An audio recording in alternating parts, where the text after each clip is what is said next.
this is what this administration has been able to do. And he gave a scorecard. Okay? And after giving that scorecard, he recommitted himself to the service of the people in the interest of Nigerians, to put Nigerians first all the time. And I think that his honesty, okay, his forthrightness is something that Nigerians, appreciate. And that was why, by the time he got to the point where he was, offering himself for service again, the response within the arena was enthusiastic, was one of appreciation. And these were ordinary Nigerians. Even people in their homes who listened to him, they could feel the sincerity, they could touch it, and I think that ultimately we should all be more concerned by the fact that this is our country. There was a resolve that in dealing with the challenge of terror, people should be bipartisan.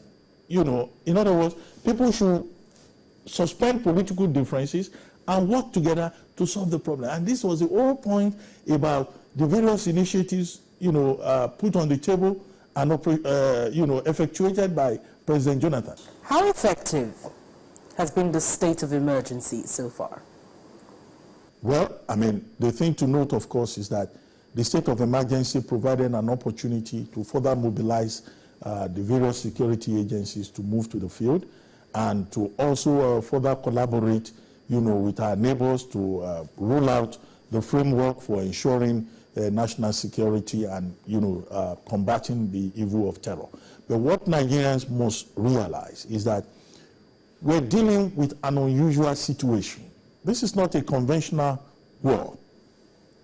This is not a conventional situation whereby you are dealing with an enemy with a clearly defined identity, wearing a definite uniform, and the battlefield is chosen. You are dealing with an enemy, that is almost anonymous, who can strike anywhere, and an enemy who is prepared to die. Dealing with this situation has been very challenging, but what is very clear is that the government of Nigeria will not give up.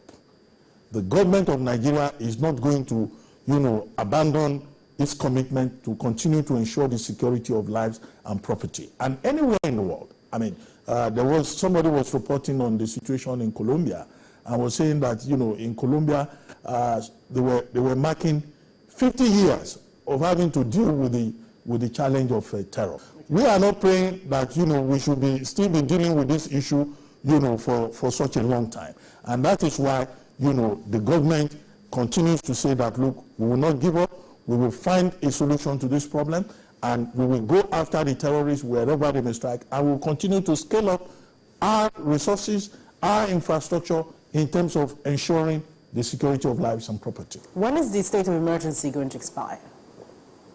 Well, I think that the last declaration of state of emergency should expire sometime this month. It's almost 6 months since it was renewed. Yes. We will talk more about this after the break. We're still with the Special Advisor to the President on Media and Publicity, Dr. Reuben Abati. Join us again after now.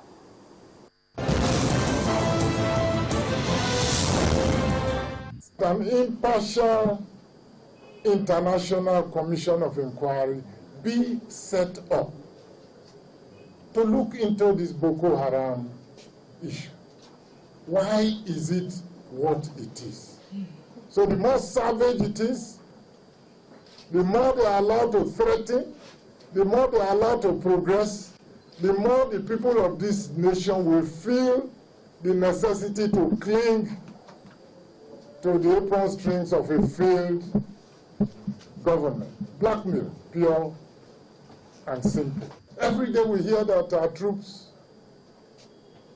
are not adequately armed. What is happening to the resources being deployed? Where is our intelligence service? So what we will do is to make the system work.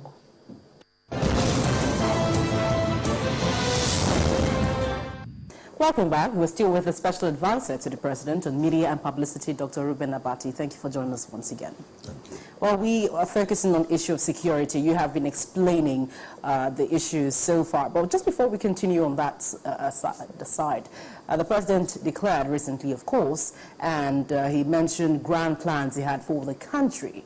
Really, Let's just have a sneak peek at what he intends to do to make Nigeria better economically. Well, you know that under President Jonathan's watch, and he made the point, the economy has improved considerably. Today, Nigeria is the largest economy in Africa, is the fourth most preferred investment destination, and the 26th in the world. And opportunities have been created within the economy to attract, in foreign direct investment, and even more so to further empower the private sector within Nigeria. And a lot of private sector players, give a lot of attestation in this regard. What has been done in such sectors as agriculture, has created opportunities for a lot of Nigerians to become entrepreneurs in such a field as agriculture, which used to be treated as a social development program, but today it has become a big business. Nigeria is a major exporter of cassava, to China, to other parts of the world.